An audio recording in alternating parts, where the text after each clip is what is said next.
नमस्कार, मैं जगदीश चिकारा हर रोज की तरह आज भी आपके सामने फिर एक नई वीडियो के साथ हाजिर हुआ हूँ। कक्षा 9th है, विषय सामाजिक विज्ञान है और विषय लोकतांत्रिक राजनीति के तीसरे चैप्टर, थर्ड चैप्टर, जिसका नाम है संविधान निर्माण। इसके बारे में पढ़ेंगे। हमारी सबसे पहला क्वेश्चन है, संविधान क्या होता है? किसी देश का शासन चलाने के लिए, कोई भी देश है, उसके शासन को चलाने के लिए कुछ बुनियादी नियमों की आवश्यकता होती है। इन्हीं विषयों के संग्रह को संविधान कहा जाता है। कोई भी घर है, कोई संस्था है, उसको चलाने के लिए, किसी देश को चलाने के लिए कुछ बुनियादी ठोस नियम होते हैं और इन नियमों, इन विषयों का जो संग्रह होता है, उस पुस्तक को संविधान कहा जाता है। रंग भेद क्या होता है? रंग और नस्ल के आधार पर भेदभाव करने वाली नीति रंग भेद कहा जाता है, नस्ल भेद कहा जाता है। ऐसा ही प्रश्न पढ़ेंगे। दक्षिण अफ्रीका में, अफ्रीका महाद्वीप के अंदर एक देश है जो हिंदुस्तान की तरह अंग्रेजों का गुलाम रहा। दक्षिण अफ्रीका में रंग भेद की समाप्ति कैसे है? वहाँ गोरे और काले के बीच नस्ल का भेदभाव था, अधिकार कम थे, गोरों को ज़्यादा थे। इस तरह का जो ये भेद था, किसी को अधिकार कम, किसी को ज़्यादा, इनकी समाप्ति किस प्रकार हुई? नस्लवाद की, रंग के भेद की, इसके बारे में देखिए। 1948 में दक्षिण अफ्रीका को आज़ादी मिली। भारत जिस तरह 1947 में आज़ाद हुआ था, उसी तरह अफ्रीका 1948 में अंग्रेजों की गुलामी से उसको मुक्ति मिली थी। लेकिन दक्षिण अफ्रीका में सरकारी संस्थाओं पर ब्रिटिश मतलब अंग्रेज मूल के गोरे लोगों का ही नियंत्रण रहा। भले ही अफ्रीका, साउथ अफ्रीका आज़ाद हो चुका था, लेकिन वहाँ जो सरकारी संस्थाएं थी, उन पर अब भी गोरों का ही अधिकार था, वही अधिकारी थे। और उन्होंने रंग भेद की नीति को अपनाते हुए, गोरे काले के बीच का भेदभाव अपनाते हुए, दक्षिण अफ्रीका के अश्वेत मतलब काले लोगों और भारतीय मूल के रंगीन चमड़ी वाले लोगों को मूल अधिकारों से वंचित रखा। आज़ादी मिलने के बाद भी, स्वतंत्रता के पश्चात भी अंग्रेजों का वहाँ की संस्थाओं पर अधिकार रहा। संस्थाओं के मालिक होने के कारण उन्हें जो मूल अधिकार संविधान के अंदर दिए गए, उन मूल अधिकारों से अफ्रीका के काले लोगों को और जो भारतीय मूल के लोग वहाँ बसे थे, उनको वो अधिकार नहीं। इसके विरोध में अफ्रीकी नेशनल कांग्रेस के नेता नेल्सन मंडेला को 25 वर्ष तक उन्होंने विरोध किया, सरकार के खिलाफ आवाज़ उठाई। उसकी आवाज़ को दबाने के लिए वहाँ की गवर्नमेंट ने उनको 25 साल की जेल की सजा सुनाई।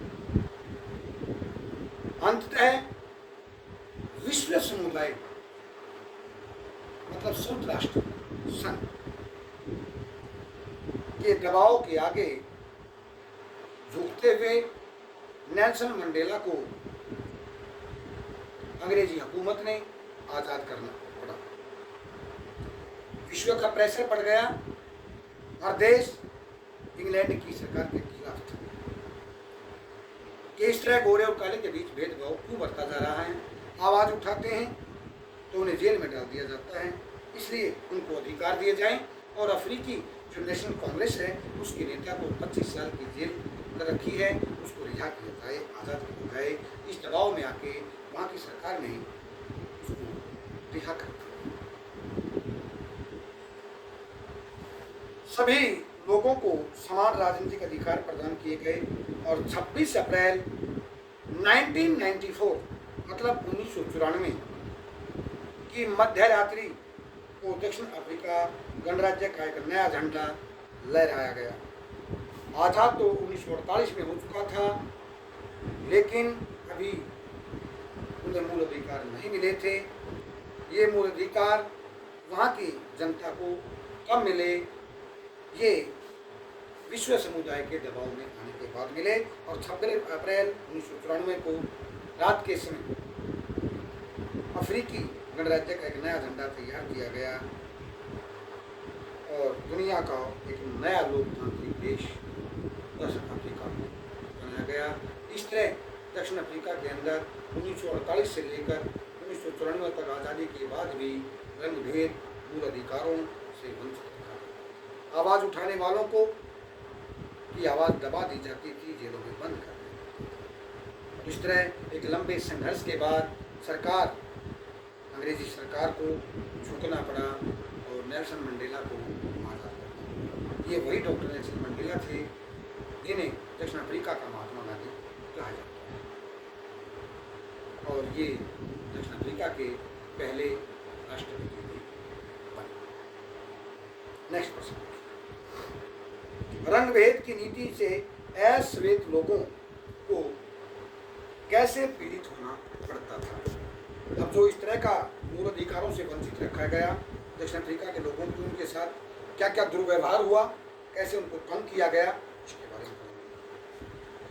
उन्हें गोरे लोगों की बस्तियों में रहने और बसने की अनुमति नहीं थी। मतलब जो काले लोग थे गोरे लोगों की बस्तियों में प्रवेश नहीं कर सकते थे, न अपना वहाँ मकान बना सकते थे।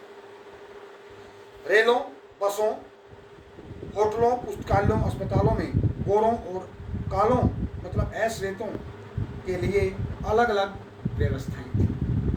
मतलब बस में हैं तो गोरे लोग जो थे और काले लोगों के अंदर काफ़ी अंतर था, उन्हें अलग अलग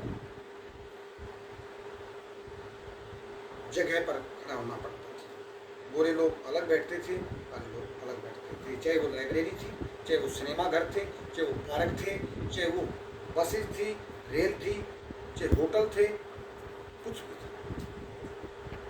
उन्हें एक साथ बैठने का अधिकार नहीं था। अश्वेत लोगों को मत देने का मतलब वोट देने का अधिकार नहीं था, ये भी नहीं दिया गया। और अश्वेत लोगों को गिरजाघरों में जाने की अनुमति भी, चर्च के अंदर जाने की अनुमति भी नहीं थी। भले ही वो ईसाई थे या ईसाई धर्म स्वीकार कर रखा था, लेकिन वो चर्च के अंदर भी जाकर प्रार्थना नहीं कर सकते थे। तो इस तरह से उन अधिकारों से वंचित रखा गया। रेलों, बसों, होटलों, पुस्तकालयों के अंदर भी उनकी व्यवस्थाएं अलग अलग थी। रात्रि के समय वो घूम नहीं सकते थे। सिनेमा घरों के अंदर वो एक साथ नहीं बैठ सकते थे। उनके बीच वोट देने का भी फर्क था, काले लोगों को वोट देने का अधिकार। इन बातों से तंग होकर उन्होंने अपनी आवाज़ उठाई थी और इस आवाज़ को का सपना जो था वो 26 जनवरी 1994 की मध्य रात्रि हुआ था, जहाँ गोरे और काले का भेदभाव मिटा दिया गया, सबको बराबर के अधिकार दे दिए। आधुनिक लोकतंत्र, प्रतिदिन लोकतंत्र कैसे है? जो आज इस दुनिया में जनता का जो शासन है वो प्रतिदिन लोकतंत्र कैसे है? आधुनिक लोकतंत्र शासन व्यवस्था में इतने अधिक लोग होते हैं कि प्रत्येक बात के लिए सबको साथ बैठकर सामूहिक फैसला कर पाना संभव नहीं है। अगर हिंदुस्तान की जनता को एक जगह इकट्ठा किया जाए तो ऐसा नहीं हो सकता। जनता चुनाव में भाग लेती है, अपने चुने हुए प्रतिनिधि वहाँ जाते हैं और जनता के चुने हुए प्रतिनिधि जो हैं वो अपने क्षेत्र की समस्याओं को बैठकर वहाँ सुलझाते हैं, जनता के लिए जन कल्याणकारी योजनाएं बनाते हैं।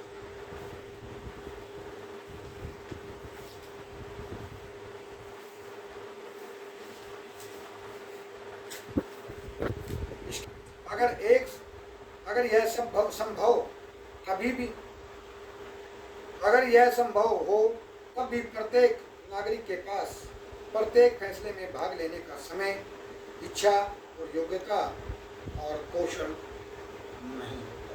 हर आदमी के अंदर वो टैलेंट नहीं होता जो एक जगह बैठकर इस फैसले को ले सके, क्योंकि हर आदमी की वहाँ अलग अलग राय मिलेगी। इसलिए जनता के इस लोकतंत्र को जनप्रतिनिधि लोकतंत्र तो कह सकते हैं, लेकिन एक जगह इकट्ठे नहीं हो सकते, क्योंकि ये बहुत बड़ी समस्या हो जाती है सारे देश की जनता को। ऐसी जो बातें हैं वो केवल छोटे राष्ट्रों के अंदर ही लागू हो सकती है। किसी और आपके लिए नेल्सन मंडेला को लोकतंत्र के पक्ष में आवाज उठाने की कैसी सजा मिली? नेल्सन मंडेला दक्षिण अफ्रीका के गोरों द्वारा चलाई जा रही नस्ल भेद रंग भेद नीति का विरोध कर रहे थे। ऐसा करने पर दक्षिण अफ्रीका के गोरी सरकार ने उनके ऊपर देशद्रोह का मुकदमा चलाया और उन्हें उसके 7 अन्य साथियों को, अफ्रीका के 7 अन्य नेताओं को 1964 में देशद्रोह या देश में रंग भेद से चलने वाली शासन व्यवस्था का विरोध करने के लिए आजीवन कारावास की सजा सुनाई। लेकिन अगले कई सालों तक उन्हें दक्षिण अफ्रीका की एक भयावह जेल थी, जिसको जो रोबेन द्वीप जेल थी उसमें कैद कर रखा गया।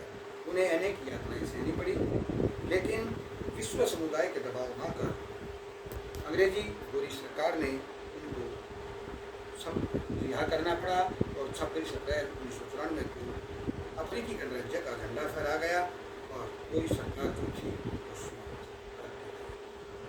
कल फिर आपके सामने एक नई वीडियो लेकर हाजिर